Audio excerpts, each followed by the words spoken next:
Sa isang mabaho at madilim na silid sa isang mental hospital, pinagtutulungan ng dalawang nurse na ilabas ang katawan ng naninigas at malamig na katawan ng isang matandang babae. Nakadilat ang mga mata at nakabuka ang bibig na tila ba nagulat sa isang bagay. Maliban sa ingay ng gulong na hindi pantay na hospital bed, rinig din ang kalampag at iyakan ng ilang mental patient na nakakulong doon. Isara mo nga yung mata niyan. Nakakatakot eh. Ginawa naman ng kasama ng isang nurse na isara ang mata nito. Pero nang sumakay sila sa elevator, papunta sa ground floor, dahil ngayong araw nila ihahatid ang bangkay sa morgue, nang mapansin ng isang nurse na nakadilat muli ang mata nito. Akala ko ba sinara mo na yung mata niyan? Napasulya pang isang nurse at nabigla rin sa kanyang nakita. Sinara ko yan, no? Baka tumigas din. Hayaan mo na lang. Para yan lang eh. Nang bumukas ang pinto, agad nilang isinakay sa sasakyan ng bangkay. Hindi ko alam pero parang pakiramdam ko, buhay pa ang isang yan eh. Napaka-OA mo talaga. Saan naman ang galing yan? Para ka namang hindi nurse. Hindi ka dapat natatakot sa mga ganitong bagay ha. Trabaho natin to matagal na. Naniniwala ka ba sa pinanggalingan daw ng babaeng to? Alam mo ba ang sabi nila? Galing daw sa angka ng mga aswang yan eh. Hindi naman totoo yan. Maniniwala ako sa mga aswang-aswang na yan kung makakasaksi talaga ako sa totoong buhay. Nagulat ang dalawa nang bigla itong bumangon. Napasigaw ang dalawa sa gulat. Nilundagan ng isa nang makagat ito sa leeg na parabang sarap na sarap sa dugo. Tumakbo ang isa pang nurse, papasok sa elevator. Pero nahabol siya hanggang sa siya naman ang atakihin ng nilalang yun. Katulad sa kasama niya, kinagat din siya sa leeg. Nagpupumiglas pa siya, ngunit unti-unting nanghina hanggang sa malagutan ng hininga. Naliligo sa sarili nilang dugo ang dalawang nurse. Tulo pa ang laway ni Toto na natutulog habang nakasandal sa balikat ni Mel. Nang mapansin ni Mel na parabang basa ang damit niya, agad niyang tinulak ang ulo ni Toto na parabang diring-diri sa kaibigan. Hoy Toto, ang laway mo, kadiri ka naman. Pwede ka naman matulog na hindi tumutulo laway mo Amoy bulok na bagang. Wow, parang ang linis-linis mo. Yung pagkakatulak mo nga sa akin akala mong hindi tumama yung ulo ko sa bakal ng upuan. Paano na lang kung magka-amnesia ako?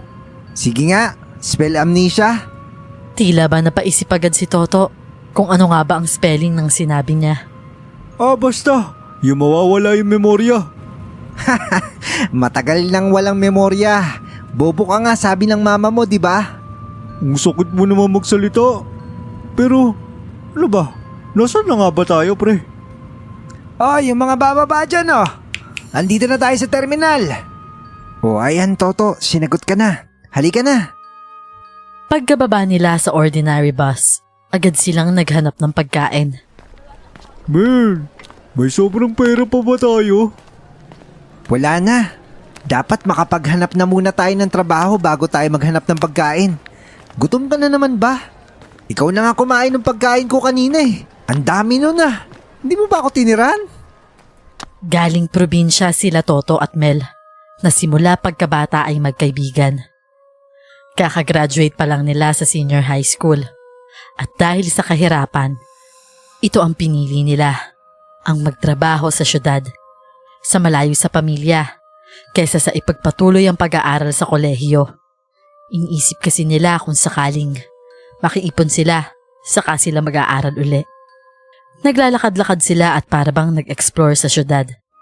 Naninibago sila lalo na't napakalayo sa nagtataasang puno ang nagtataasang gusali na meron doon. Pagod na ako, Mel. Magpahinga na muna tayo. Gutom na rin ako. Naupo sila sa harap ng isang establishment. Tumabi rin si Mel. Ano ba yan, Toto? Nakakapagod talaga maghanap ng trabaho. Hindi ko alam kung saan tayo mag-uumpisa. Huy, Mel. Ayun Tignan mo yun Narinig yata ng Diyos ang panalangin natin. Ano? Nagdadasal ka pala? Buisit! Ayun, tignan mo Tinuro ni Mel ang funeral homes at morgue sa tapat nila. May nakapaskil doon. Libre ang pagkain? Libre ang patira? Wow, pre! Tingnan mo to, oh! Wow, Mel! Tuwang-tuwa ako sa'yo. Parang ka palang tumawa. Sira ulo ka. Halika na. Mag-inquire muna tayo, baka maunahan pa tayo. Pero teka lang, pre. Hindi ba nakakatakot magtrabaho dyan? Puro patayo nandyan eh. Hindi ka ba natatakot? Eh, bakit naman ako matatakot? Trabaho yan. Kaya halika na. Hinila ni Mel si Toto. Sumilip sila sa loob nang mapansin nilang may lamay pang nagaganap. Oh, saan ka pupunta? Papasok. Halika na. Makikikain na rin tayo. Hindi na rin napigilan pa ni Mel ang kaibigan niya. Makikiramay po. Hanggang sa dumiretso si Toto sa lamesa ng mga pagkain. Sumunod na rin si Mel at kumuha rin ng kanilang pagkain sa plato. Saka sila pumwesto sa likod. Sarap na sarap sila sa pagkain nila at nagawa pa nilang magtago sa bag nila. Hindi naman totoo ang pagbag eh. Pamahiin lang yun sa probinsya. Eh, nasa syudad naman na tayo eh. Tama. Totoo yan. Hoy! Anong ginagawa niyo dito? Nabigla ang dalawang magkaibigan nang pansinin sila ng lalaking may maputlang balat. Ikaw, sino ka ba? Miyembro ka ba na namatay? Makikiramay lang kami. Mga tulad ninyo eh. Hindi halatang taga rito. Taga saan ba kayo? Hindi ba ninyo alam na bawal yan? Nagkatinginan ng dalawa at natakot. Naku, wag naman. Sir, bago nga kami dito. Sira ulo ka talaga, Toto. Bakit mo sinabi? Sa totoo po, sir. Naghahanap kami ng trabaho. Nakita kasi namin dyan sa labas yung nakapaskil eh. Naghahanap sila ng assistant embalsamador. Eh sa paghahanap naman namin kung sino may-ari nito eh, nakakain na rin kami. Itatapon din naman nila yan eh. Kaya tinulungan na nga namin sila para hindi naman masayang yung pagkain. Parang gusto nang umalis ni Mel at iwan ng kaibigan dahil nahihiya na siya. Ayun, tamang-tama.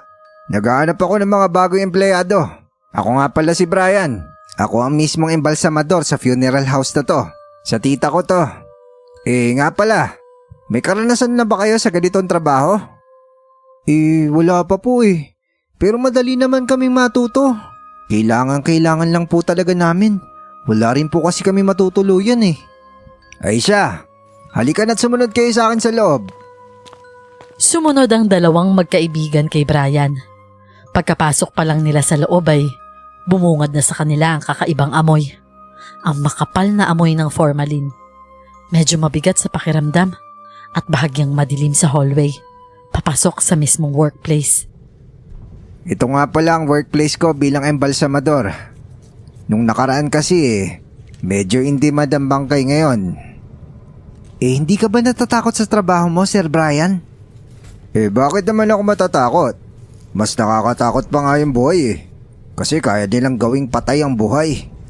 So paano ba? Gusto niyo na ba mag-umpisa? Huwag kayong mag-alala. Wala naman masyadong interview eh. Kailangan lang talaga namin ng alalay. At katulad nga na labasan nyo sa labas, free accommodation at free food dito. Wala na kayong poproblemahin. Tutuloy po kami ng kaibigan ko. Walang-wala po kasi talaga kami. Ay siya, pwede na kayo mag-start ngayong araw. Pero ititraining ko muna kayo ha. Panoorin nyo muna ako kung paano gagawin ko. Opo. Nung araw din yon ay may dumating na bagong bangkay galing mental hospital. Katulad ni Brian ay nagsuot din ng PPE sila Toto at Mel. Pero diring-diri silang nakatitig sa bagong bangkay na nakahiga pa sa hospital bed. Tinitignan ni Brian kung anong cause ng kinamatay ng matandang babae. Pero wala namang nakalagay. Nakapagtataka to ah. Bakit po? Hindi maipinta ang mukha ni Mel sa mga matang nakadilat ng matanda habang nakabuka ang matigas na bibig nito. Titig na titig siya at nabigla siya nang biglang gumalaw ang eyeball nito at saka siya tinignan. Ay gago! Agad na lumapit si Mel kay Toto habang hindi makapaniwala sa kanyang nakita. Ano bang problema mo? Hindi ba ninyo napansin? Yung mata niya gumagalaw oh. Buhay pa yan. Hindi pa yan patay. Patay na siya. Guni-guni mo lang yan. Sa una, ganyan talaga mapapansin nyo.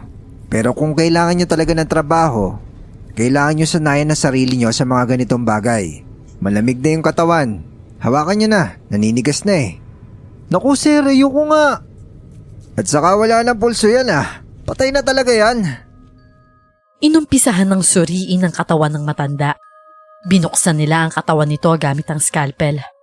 Halos masuka-suka si Mel, lalo na't hindi siya sanay sa ganitong bagay. At mahina ang sikmura niya sa mga ganito. Nagtataka si Brian lalo na't itim na ang mga lamang loob nito, maliban sa puso ng bangkay. Ang akala ko heart attack ang kinamatay niya. Kasi madalas namamatay na may unknown record heart attack ang nagiging problema. Trader kasi talaga ang heart attack. Kahit sino pwedeng matamaan. Pero ang nakapagtataka dito, ang healthy ng puso niya Siya lang yung bukod tanging maayos sa lahat ng nakita ko. Ano pong ibig niyo sabihin? Baka siguro may iba pa siyang kinamatay. Wala rin naman silang napansin ng mga sugat o ano paman na maaring maging sanhi ng pagkamatay nito. Wala silang nagawa kundi ang itago na muna nila sa cabinet at susunod na muli nilang asikasuhin dahil baka sila matagalan sa mga susunod na trabaho. Halos hating gabi na rin nung matapos sila dahil may sumunod pang bangkay na kailangang linisan para sa susunod na lamay. Sa taas lang ng funeral at morgue ang magiging silid nila Mel at Toto. Si Brian ang naghanda ng pagkain nila habang nag-aayos ng gamit ang dalawa. Mel, sa tingin mo, tatagal ba tayo rito? Medyo ang weird kasi ng vibes dito Pero, kailangan kasi natin ng pera, hindi ba? Sisikmurahin ko na lang yung ganitong trabaho basta ba walang mananakot Bel! Toto! Kakain na tayo! Pagkalabas ng dalawang magkaibigan, nakahain na ang pagkain nila. Maraming salamat po Sir Brian. Maupo na kayo. Nagkanya-kanya sila ng kuha ng pagkain. Nga pala, tinawagan ako ng tita ko, yung mismong may-ari nito. Sabi niya pagbalik niya ipapadala niya ang kontrata. Huwag na kayo mag-alala dahil merong Pag-ibig, SSS at PhilHealth benefits ito. Medyo mababa lang ang sasahurin pero kaya na rin ang pang-starting.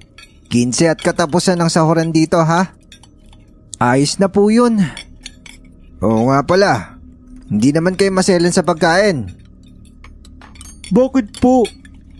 Minsan kasi yung karning niluluto namin, hinahaluan namin ng karne ng tao. Yung mga unclaimed na bangkay. Nabigla sila Mel at Toto sa sinabi ni Brian. Ano? Gago, sir naman. Tawang-tawa naman si Brian sa mukha ng dalawa dahil kuhang-kuhan niya ang mga ito at agad niyang napaniwala. Biro lang. Ito naman Hindi ko naman pwedeng gawin yon kasi hindi naman tayo cannibal, di ba? Tila ba nawalan ng gana ang magkaibigan dahil sa biro ni Brian.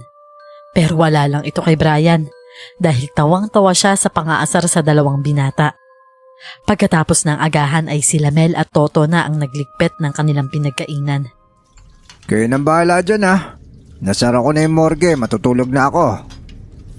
Nga pala Sir Brian, may napansin lang po ako. Nasaan po ba yung banyo natin? Nga pala, nakalimutan ko sabihin.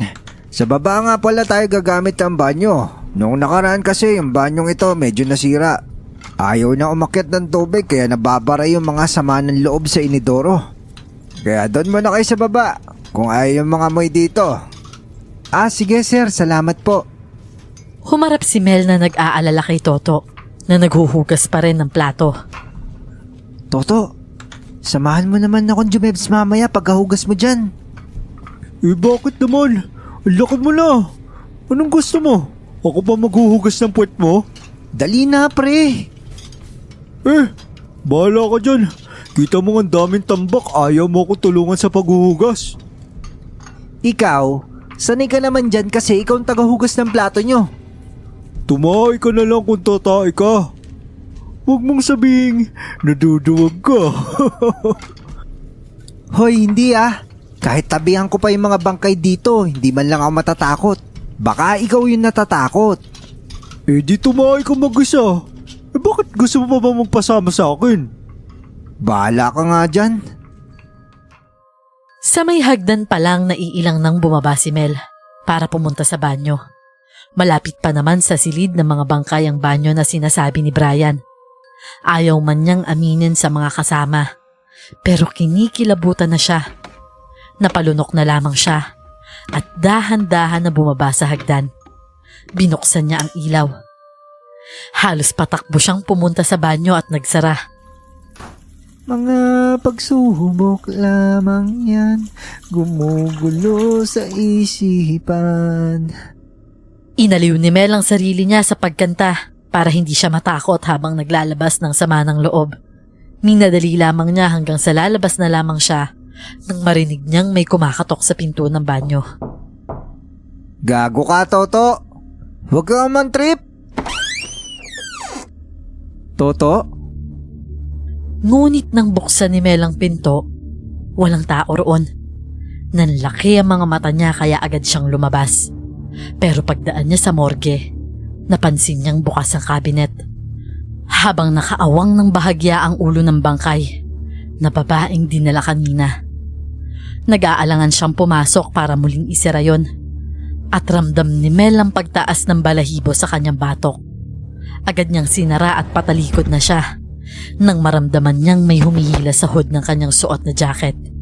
Pagharap niya sa likod, napasigaw siya sa gulat nang hawak-hawak ng matandang babaeng bangkay ang hood niya. Hinubad niya ang jacket at napatakbo sa hagdan pabalik. Tumama pa ang tuhod nito nang matumba sa hagdan. Hoy! Anong nangyari sa'yo? Pre, sabi ko sa'yo eh, yung bangkay buhay siya! Buhay siya! Ikaw na matatakotin sa atin. Eh nasaan ba? Huwag ka nang bumalik, Toto! Nang makababa si Toto ay agad na sumunod si Mel dahil baka kung anong mangyari sa kaibigan. Tuluyan itong pumasok sa loob kaya agad ding sumunod si Mel. Nakasara na ang lahat ng cabinet doon na kanina ay bukas ang isa. Ano bang pinagsasabi mo? Eh wala naman eh. Pero kanina, pre, yung bangkay na babae na galing mental hospital, hinawakan niya yung hood ko. Hinila ni Mel ang cabinet ng bangkay. Tignan mo, oh. Nandito yung jacket ko. Hindi ko nga siya nagawang balikan kasi bukas siya kanina eh. Baka nilagay mo lang dyan. Malay ko pa ba kung nagsasabi ka ng totoo? Eh minsan malakas ka din man trip eh. Aba, ayoko na niyan jacket na yan. Hindi ko nasusuotin yan.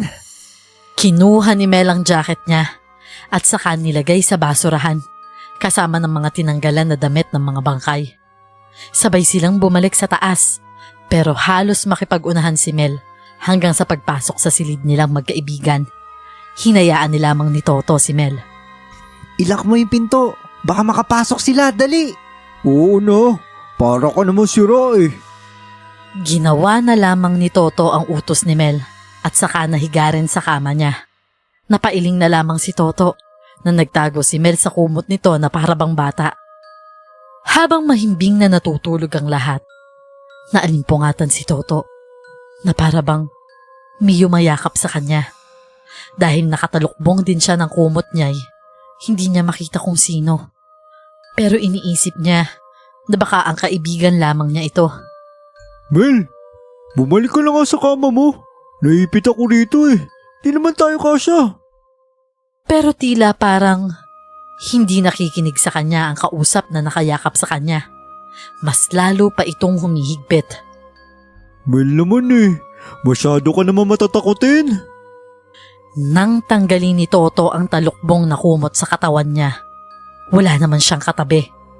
Bigla na lang bumilis ang tibok ng puso niya dahil ang kaibigan niyang si Mel nasa kama nito, tulog na tulog, habang nakanganga at nakatirik ang mga mata.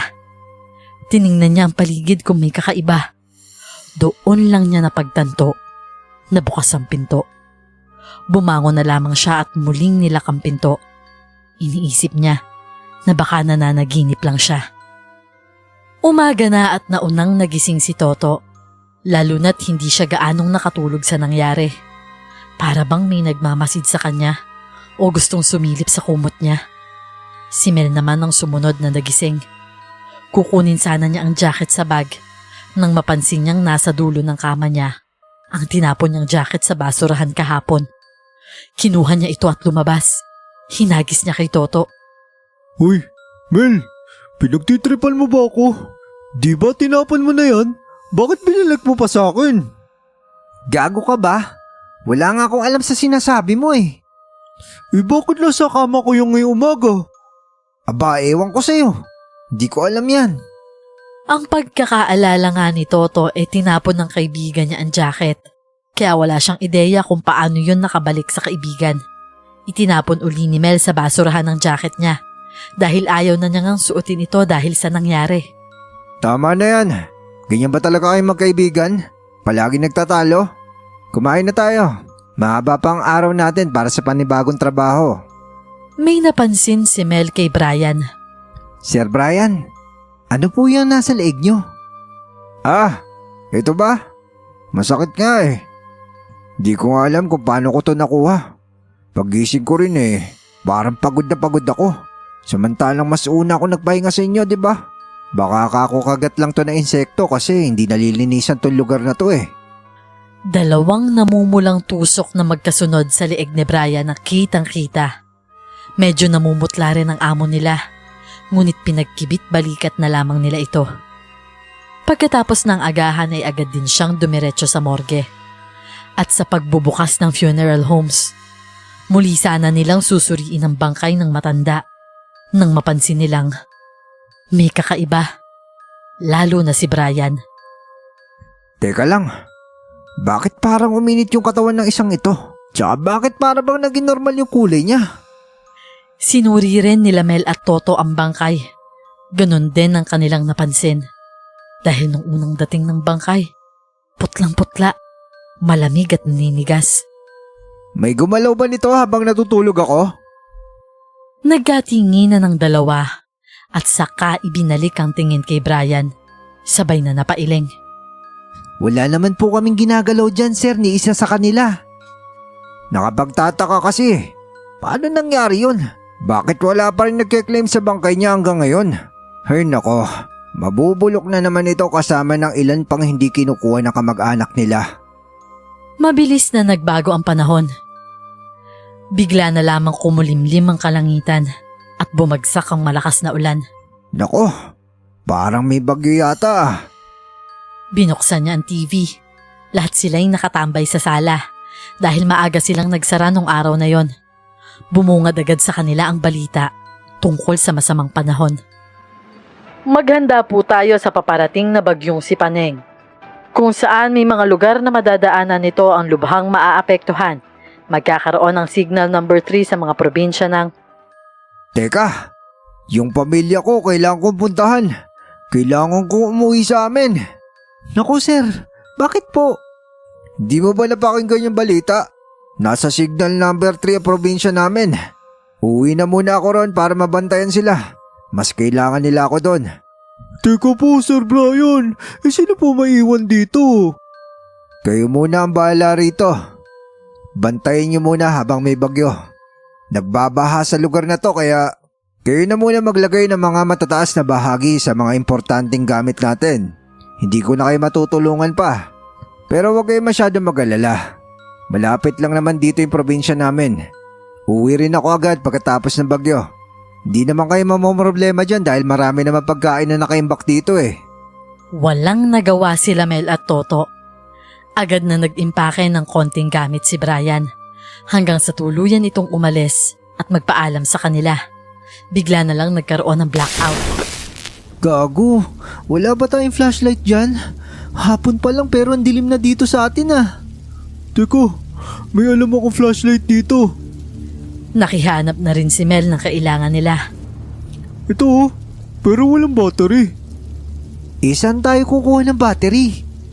Pati sa kwarto ni Brian, naghanap din sila ng battery.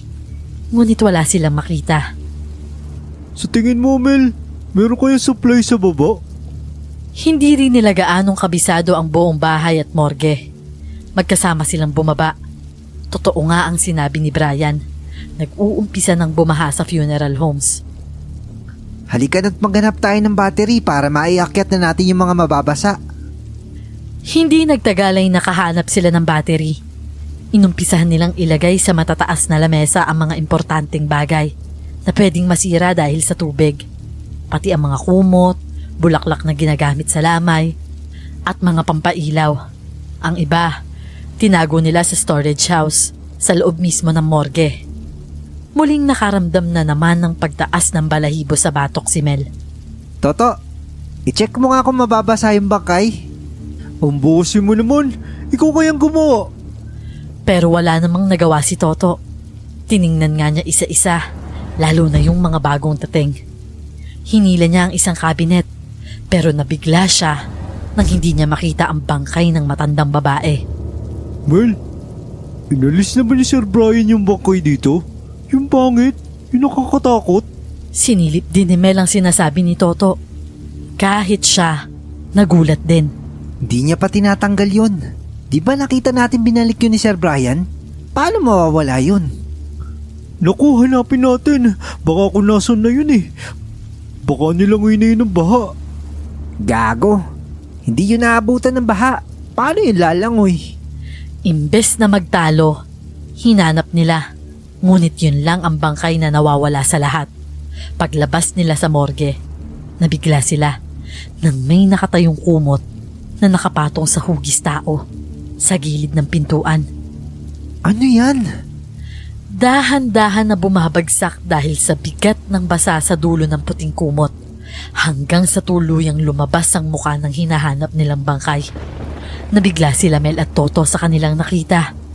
Nanigas sa kanilang kinatatayuan. Bigla na lang dumilat ito at bumuka ang bibig. Habang kitang-kita ang pangil nito at malalagaring ngipin. Mabilis itong kumilos patakbo sa direksyon nila. Habang sigaw ng sigaw naman ang dalawang magkaibigan. Agad na naghiwalay ang dalawa at napatakbo sa magkabilang direksyon.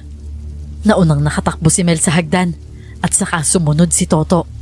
Pero si Toto ang nahabol nito nang mahawakan ng bangkay ang kanyang kamay. Tulungan mo ko, Mel! Tulong! Pero sigaw lang ng sigaw si Mel. Nagawa niyang sipain ang mukha nito ng sobrang lakas. Pareha silang natigilan nang tumagilid ang ulo nito. Pero muling bumalik sa dating anyo. Kaya sinipa niya muli ang dibdib. Kaya nabitawan si Toto. Hinila ni Mel si Toto sa kamay para sabay silang makaakyat. Pareha silang napatakbo sa loob ng silid nila. Nagtago si Toto sa cabinet. Alis dyan, Toto. Ako dyan. Ano? Maghanap ka na lang ng iba. Walang nagawa si Mel kundi ang magtago sa ilalim ng kama niya. Tinakpan niya ang bibig niya. Dahan-dahang bumukas ang pinto. Nakita niya ang inuuod na paa ng bangkay. Pinagdarasal na sana matapos na tong masamang panaginip. Ang lakas ng kalabog ng dibdib ni Mel na akala mo'y lalabas ang puso niya. Huminto ang maruming paa sa tapat niya mismo. Kaya napapamura siya sa kanyang isipan hanggang sa sumilip ito. Sigaw siya ng sigaw sa takot pero mabilis na lumabas si Toto sa kabinet at saka sinipa ang bangkay na napasubsob pa sa sahig. Huli ka na, pre! Mabilis na lumabas sila Toto at Mel at saka nila sinara ang pinto. Kaya nakulong doon ang bangkay. Rinig na rinig nila ang kalampag ng nilalang na yon na para bang sinasabi na palabasin siya. Kunin mo yung walis tambo. Ipanlock mo dyan para hindi siya makalabas. Agad na sinunod at ginawa ni Toto ang sinabi ni Mel. Parehas na pinagpapawisan ng malamig ang magkaibigan at hinahabol ang hininga nila kasabay ng kalabog ng dibdib nila. Ano kaya yun, pre? Parang hindi siya bangkay. Parang papatay niya tayo. Galit na galit eh. Dagdag pa roon ay kumukulog at kumikidlat pa sa labas dahil sa lakas ng bagyo. Anong gagawin natin, pre? Nako, pre. Di ko rin alam eh. Wala pa kasi si Sir Brian. Sabi na nga ba dapat hindi niya tayo iniwan eh. Hindi rin naman natin pwedeng iwan yung morgue eh. Hayaan mo na. Hindi naman siya makakalabas dyan eh. Bantayan na lang natin. Agad na naghanda sila Mel at Toto. Inilabas nila ang kutsilyo at panghampas. Kung sakaling sumugod at makawala, ay handa silang lumaban. Nagising na lamang ang dalawa kinaumagahan. Napansin nilang tumigil na ang bagyo. Nakatulog sila sa kakabantay sa nilalang na kinulong nila sa silid.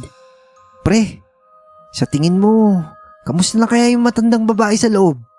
Naku, hindi ko alam pre. Buksan mo, ikaw yung sumilip. Naku, ayoko nga. Kung gusto mo ikaw na lang gumawa. Ay siya, sige, sabay tayo. Yon ang napagdesisyonan ng dalawa. Dahan-dahan nilang tinanggal ang nakaharang at binuksan ang pinto. Pero laking gulat nila. Nakalat-kalat ang gamit nila sa loob at basag na ang bintana sa silid nila na para bang sinadya. Ngunit wala na ang matandang babaeng bangkay. Nasaan na yun? Hinanap nila sa buong silid. Bumaba sila para silipin. Ngunit wala rin. Humupa na rin ang baha pero puno ng putik ang morgue. Nalintikan na. Hindi kaya tumakas siya? Hindi ko alam. Naku, paano kaya natin ito sasabihin kay Sir Brian?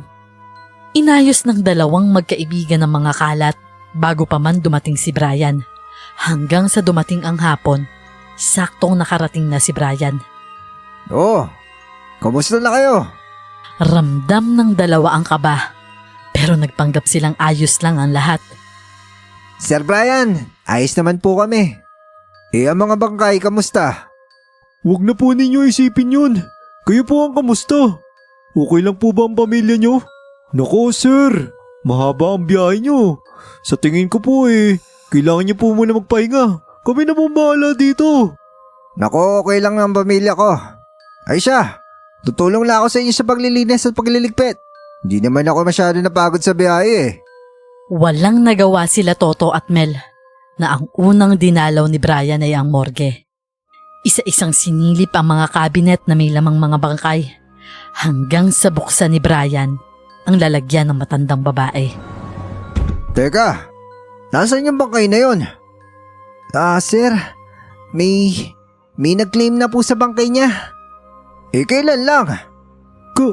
Kahapon lang po sir. Ano? Sarado tayo kahapon Saka kailangan pa ninyo magpaalam sa akin bago tayo magpapalabas ng bangkay. Hindi na kayang magpanggap pa ng dalawa. Lumapit sila kay Brian na para bang batang umiiyak sa nangyari. Sabay na nagsasalita sila Mel at Toto na para bang nagsusumbong. Teka lang, bitawan niyo nga ako. Hindi ko kayo maintindihan. Pwede isa-isa lang? Naku sir, ganito po talagang totoong nangyari. Alam ko hindi kayo maniniwala pero hindi po kami nagbibiro. Sinalaysay ni Mel at Toto kay Brian ang lahat ng nangyari at kung bakit biglang nawala ang bangkay. Ibig niyo sabihin nabuhay ang bangkay? Naku Sir Brian, hindi po yata siya bangkay. Para siyang halimaw Narinig po namin yun nung hinabol niya kami. Parang gusto niya kaming kainin. Ano? Nagdadrugs ba kayo? Naku sir, hindi po kami nagsasabo. Maniwala po kayo sa amin. Paano natin mahanap yung bangkay na yun? Naku, yung dalawang talaga to. Hanapin na lang po namin siya, sir. Baka po nandito lang yung sa paligid Nagulat nga po kami na bigla na lang siya nagkaganon. Masakit man ang ulo ni Brian sa nangyari, ay wala na siyang magagawa. Dalihan niyo ang pagliligpit. Kailangan natin mahanap yun. May magkasintahan ng nasa sementeryo ang naglalandian nung papadilim na. Nagtatago sila para walang makakita sa kanila sa gagawin nilang milagro. Hindi ba tayo makikita rito, mahal? Hindi naman. Kaya nga dito ko pinili Ikaw napakalandi mo talaga. Teka, may tao Alis na tayo. Baka makita pa tayo dito. Nasaan ba? Yan bulag ka ba? Papalapit sa atin. Biglaan ang pangyayari. Bigla na lang tumakbo ang matandang babae sa direksyon nila. Unang dinambahan nito ang lalaki, kaya pareha silang natumba sa sahig. Sigaw ng sigaw ang dalaga nang biglang kagatin ng matandang babae yung liig ng binatang kasama niya. Tulong! Tulungan niyo kami! Nagawang iwan ng dalaga ang kasama niya para iligtas ang sarili niya. Umiiyak siya sa takot at halos magkandara pa. Madilim na nun at wala pa ring tigil sa paghahanap ang tatlo. Nasa dulo na sila ng barangay nang may makasalubong silang babaeng iyak ng iyak. Tulong! Tulungan niyo ako mga kuya! Ate, ano ba nangyari sa'yo? May aswang! May aswang sa sementeryo! Inatake niya yung boyfriend ko! Hindi kaya yan yung bangkay na hinahanap natin? Halika na bago pa siya makapambiktima. Saan kayo pupunta? Delikado doon mga kuya! Pero tila ba parang hindi nila narinig ang babala ng dalaga. Basta, bahala na kayo dyan! Tumakbo paalis ang dalaga para makahingi ng tulong. Habang silang tatlo naman, pumunta sa sinasabing sementeryo ng babae.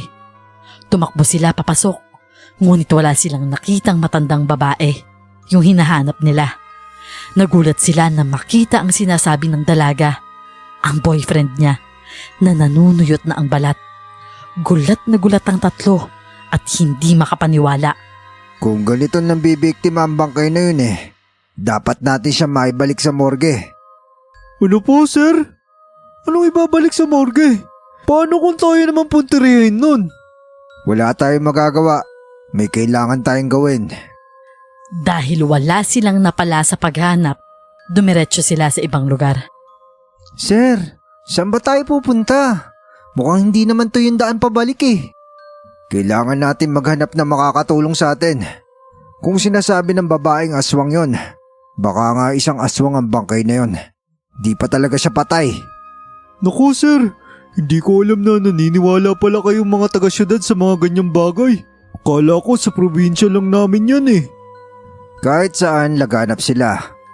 Di lang natin alam kung yung kaharap natin ay isang aswang. Kaya kailangan natin mag-ingat. Kaya nila magbalat kayo. Pero huwag kayong mag-alala. May kakilala ako na pwedeng tumulong sa atin. Sana nga lang pagbigyan niya tayo. Tumungo sila sa isang eskinita na malayo na sa pinanggalingan nila. Hanggang sa makarating sila sa dulo noon. Pasulyap-sulyap si Brian sa paligid bago siya kumatok-katok sa pinto nang hinintuan nilang maliit na bahay. Sir, mukha namang walang tao Maghintay lang kayo. Naandyan siya, alam ko. Pero kung wala man, wala tayong magagawa. Tayo ang maghahanap sa babaeng yun. Hindi nagtagal ay bumukas ang pinto. Sumilip ang isang ermitanyang babae. Napakahaba at puting-puti ang buhok nito. Anong ginagawa mo rito? Aling Tonyang, kailangan po namin ng tulong nyo. May aswang pong umaaligid sa bayan natin. Alam mo namang tapos na ako sa mga ganyang bagay. Umalis na kayo! Isasara na sana ng matanda ang pinto nang agad na humarang si Brian. Sandali lang po, pakinggan nyo po muna kami. Nagdadalawang isip pa ang matanda kung papayagan ba niya ang tatlo bago ito nakapagdesisyon. Siya sige, pumasok na nga kayo. Nang makapasok sila sa loob, bumungad sa kanila ang mga anting-anting sa loob ng bahay. May iba't ibang hugis. May mga tuyong dahon at mga botelya ng mga langis doon. Sinara ni Aling Tonyang ang pinto at saka muling dinikit ang talisman na may basbas. Ano bang problema ninyo? Ito kasing baguhang embalsamador ko Hinayaan nila makawala yung isang bangkay. Hindi ko naman alam na aswang yun Habang nagkukwento si Brian, napansin ni Aling Tonyang ang sugat nito sa leeg. Isang amanlahigang aswang na yon. Tingnan mo at isa ka sa naging biktima niya. Ano pong sabi nyo? Hindi mo ba napapansin yung sugat mo sa leeg? Kagat niya yan. Mga uri sila ng aswang na namatay at hindi nakapagpalit ng anyo. Kaya habang buhay sila sa naaagnas nilang katawan, ang ginagawa nila para makabawi at manumbalik ang dati nilang ganda at lakas kinukuha nila ang lakas na meron ka. Habang tumatagal, nagiging agresibo sila hanggang sa kaya na nila uling pumatay. Kaya pala madalas ako mapagod. Mahina pa siguro siya noong mga panahon na yon. Kaya pagkuha lang ng lakas mo ang nagawa niya. Ang akala natin namamatay sila agad. Pero sa matagal na panahon na hindi sila nakakabiktima, naaag na sila. Iyon ang pagkakamali ng mga tao sa mental. Ang pinakawalan siya. Siguro wala rin silang ideya kung ano nga ba siya. Ano pong dapat namin gawin? Madalas sila sa madilim na lugar, sa kagubatan o kakahuyan, para sa susunod na bibiktimahin nila. Madali silang makita dahil sa naiiwan nilang putik sa mga paa nila. Hanggat hindi pa nila nababawi ang kanilang lakas, ang tanging paraan tuluyang masira ang katawan niya. Sunugin natin siya. Wala tayong ititira. Pagkatapos nilang makausap ang albularya, bumalik sila sa morgue para kumuha ng gamit at bumalik muli sa sementeryo. Iniisip nila na hindi pa nakakaalis ang amanlahig na yon. Hindi maaring matapos ang gabi na hindi nila nakukuha o nahuhuli ang pakay nila. Kung naniwala kasi kayo sa akin nung una nakakaiba yung isang yun di sana hindi tayo nahihirapan. Hindi naman natin kailangan magsisihan Nangyari na ang dapat mangyari. Ang kailangan natin gawin matapos to bago pa makapambiktima yun. Tama si Toto, Mel. Bago pa siya makapambiktima. Doon sila nagpunta at naghintay sa pinakadulo ng sementeryo. Ang mas madilim na bahagi nun. Halos mag-iisang oras sila doon. Teka nga, naiihi ako. Naglakad si Mel sa di kalayuan sa may puno ng mangga. Pero malapit pa rin kahit papano kila Toto. Pagkatapos umihi at isara ang pantalon, naramdaman na lamang niyang parang may tumutulo sa buhok niya. Nang kapain niya ito at tignan, malagkit-lagkit na animoy likido. Tumingala siya sa puno, ngunit huli na ang lahat nang ma-realize niyang bumagsak na lang bigla ang matandang babae sa kanya. Saka narinig ng dalawa ang sigaw niya. Tulong! Nandito na siya! Tulungan niyo ako! Ayoko pang mamatay!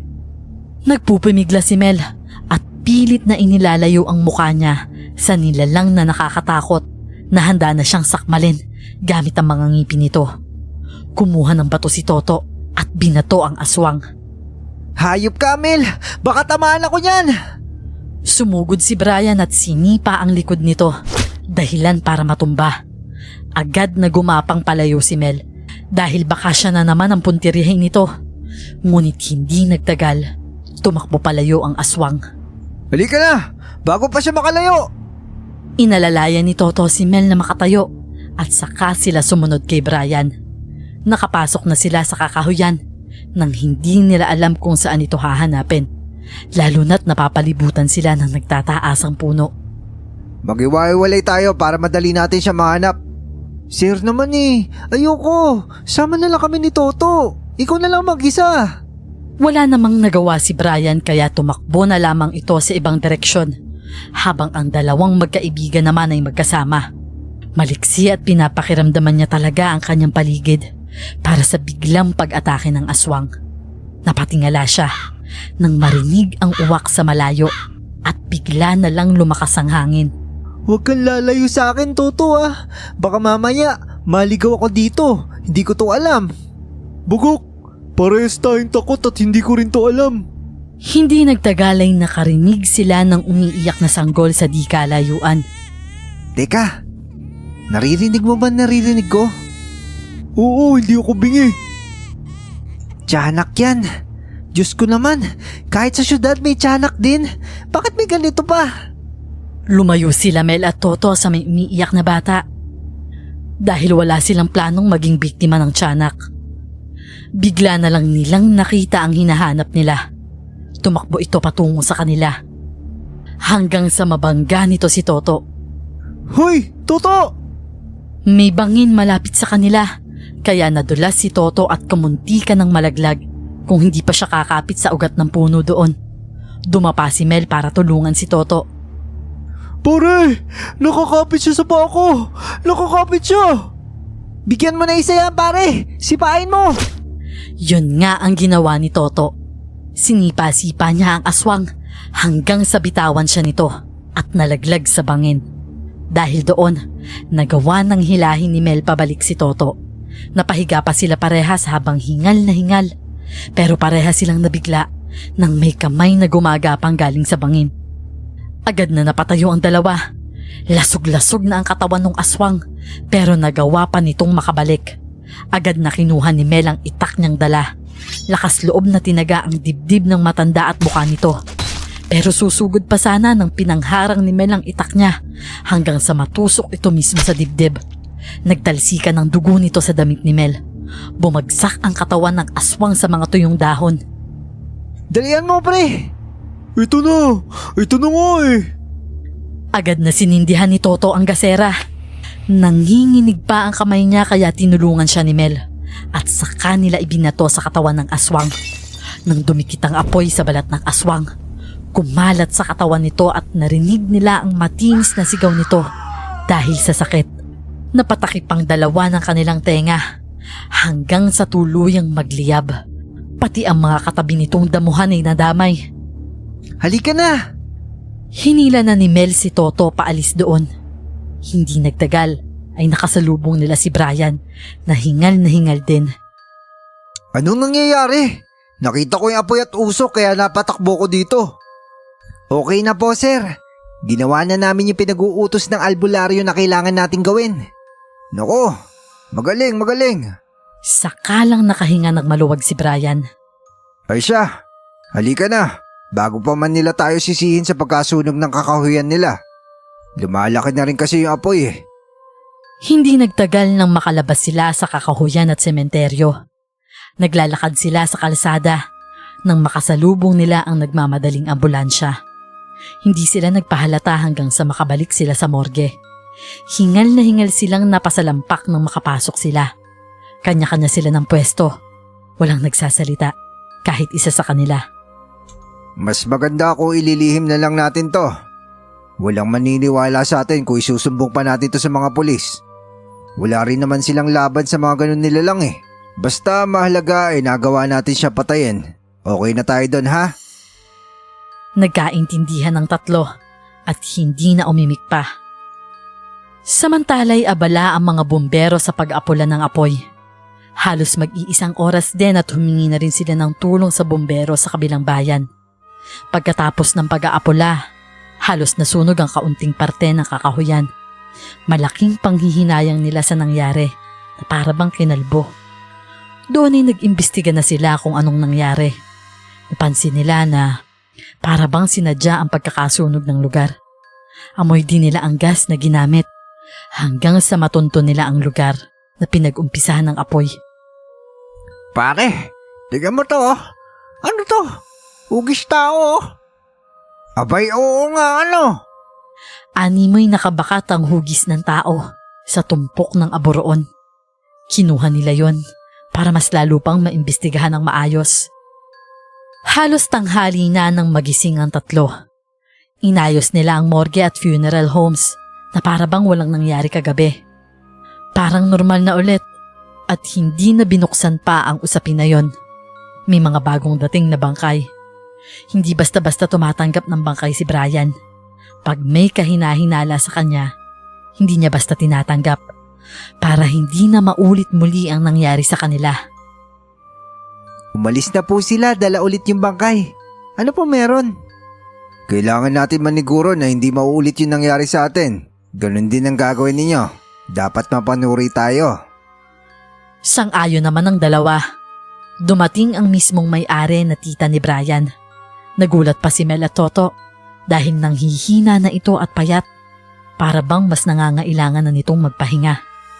Tia Mila, ito nga pala yung sinasabi ko sa inyong dalawa kong bagong assistant. Makapang mga totoy ang mga ito.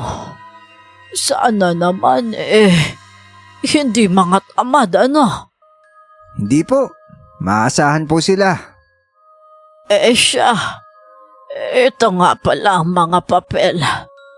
Pakibasa ng maayos bago sulatan para hindi tayo paulit-ulit ha sa pag-file ng mga benefits ninyo. Opo. Nagpatulong din sila Mel at Toto kung ano ba ang tamang ilagay sa mga documents na ipapasa. Para rin magkaroon na rin sila ng valid ID. Halos hapon na rin nang matapos sila. Siya, sige. Mauna na ako. Balikan ko na lang kayo uli pag ayos na ang lahat. Brian, ikaw na ulit ang bahala dito, ha? Lalo na sa dalawang yan. Opo, maraming salamat po. Kinaumagahan ng utusan ni Toto si Mel na bumili ng pandesal sa labas. Naghihintay siya sa pila dahil maraming nabili. Agad nilang narinig ang pag-uusap ng mga marites sa kanto. Hindi nila naiwasang makinig sa mga pinag-uusapan ng mga ito. Nako! Grabe yung nangyari sa anak ni Celia, ano? Namatay daw! May kagat daw sa leeg. Sabi raw namatay dahil sa kagat ng ahas. Aba nanunuyot na nang makita nila ang katawan. Naku mare, baka malaking ahas ang umaaligid sa atin, ano? Baka yung anak na binata ni Mang Nestor. Namatay din sa sementeryo mismo, ah. Ganyan-ganyan ang kaso. Tapos nangyari pa yung sunog na yan. Hindi kaya may nangyayaring kababalaghan dyan sa bayan natin? Nagkatinginan ng dalawa sa topic na pinag-uusapan nila. Nang sila na ang nasa pila ay agad na silang bumili ng pandesal.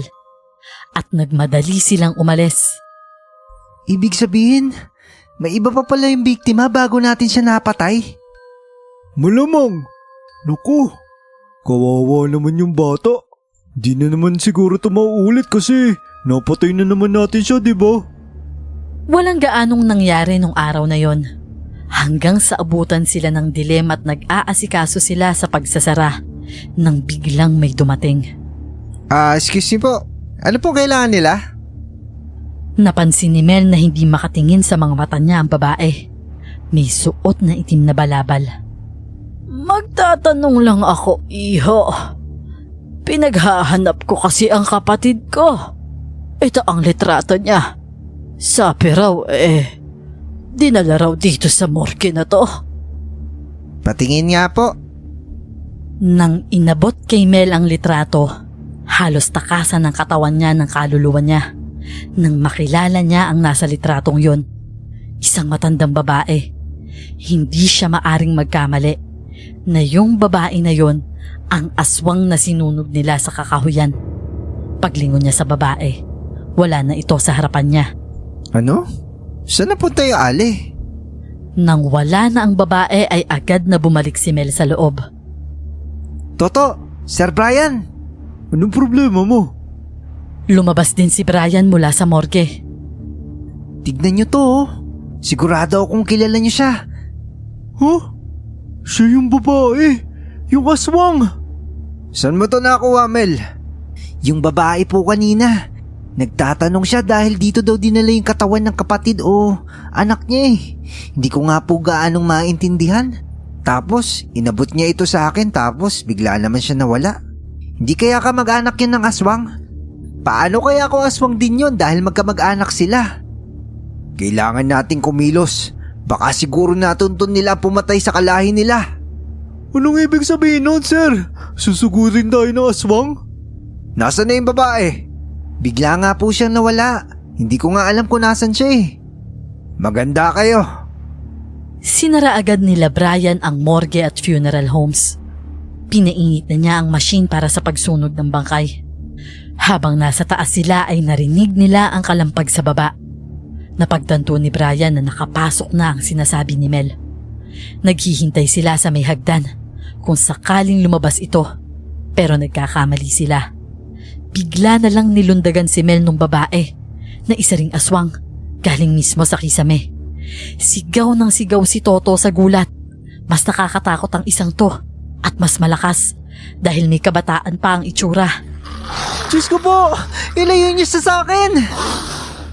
Gamit ang itak ay agad na tinusok ni Brian ang aswang sa mga mata nito.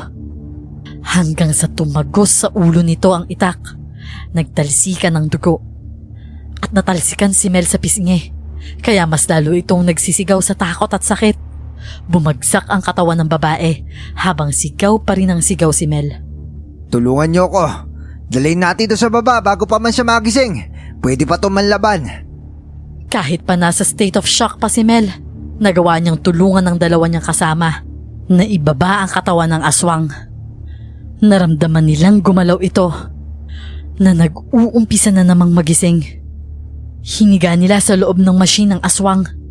Nang maisara nila ay agad nilang inon ng machine. Nag-umpisa nang uminit hanggang sa magkaroon ng apoy sa loob. Narinig pa nila ang pagkalampag ng aswang sa loob. Mula sa salamin, nakita nila kung paano naging abo ang aswang na yon. Hindi na magiging normal ang morgue na to dahil sa mga aswang na to. Ano pong gagawin natin, sir? Dapat may proteksyon tayo. Baka sa mga susunod isa-isahin tayo ng mga yon. Hindi sila basta-basta. Yun nga ang ginawa nila. Bumalik sila sa matandang ermitanya para makahingi ng proteksyon ng morgue at funeral homes. Ito ang maibibigay ko sa inyo. Ang basbas ng matandang talisman. At itong mga langis na kapwa nila aswang.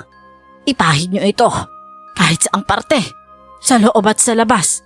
Magsisilbing protection ito para hindi matunto ng lugar ninyo.